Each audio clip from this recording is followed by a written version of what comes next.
मैं अजीत चौहान सूरत municipal corporation में assistant engineer तरीके का काम कर रहा हूँ। और ये जो रोबोट है वो मैनुअल स्कैवेंजर एक्ट 2013 के रिगार्डिंग सुप्रीम कोर्ट ने जो बैन किया है मैनुअल एंट्री के लिए, उसमें ये रोबोट बहुत काम कर रहा है हमारे यहाँ सूरत में। और सूरत में ऑलरेडी हम एक रोबोट वर्किंग है और दूसरे 3 रोबोट हम ऑल इंडिया के ओर से CSR बेस पे हमको मिले गए। उसके लिए हम ऑल इंडिया का पूरा तहे दिल से शुक्रिया करते हैं।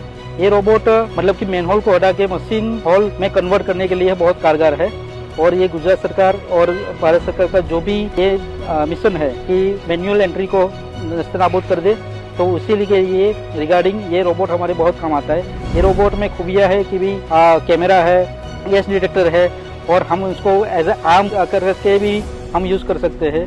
तो अच्छे से जो छोटी छोटी गैया है उसमें हम सूरत म्यूनसिपल कॉर्पोरेशन यूज़ कर रहे हैं अभी।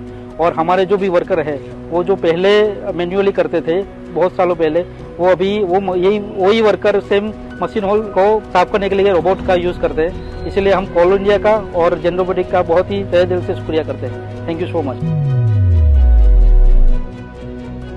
મારું નામ નિલેશ છે। હું सूरत म्यूनसिपल कॉर्पोरेशનમાં છેલ્લા 4 વર્ષથી જોબ કરી રહ્યો છું। અમે પહેલાં ગટર લાઇનમાં ઉતરીને પહેલાં સાફ કરી રહ્યા હતા મેન્યુઅલી। હવે મશીન આવ્યા પછી અમે સારી રીતે એને સાફ કરી શકીએ છીએ। એના માટે सूरत म्यूनसिपल कॉर्पोरेशनને આભાર માનીએ છીએ। ઓલ ઇન્ડિયા તરફથી અમને જે આ મશીનરીઓ આપવામાં આવી છે એમાં અમારું કામ એકદમ સરળ થઈ ગયું ને ઇઝી થઈ ગયું છે। એના માટે અમે ઓલ ઇન્ડિયા તરફને सूरत म्यूनसिपल कॉर्पोरेशनને અમને થેન્ક્સ કહેવા માંગીએ છીએ।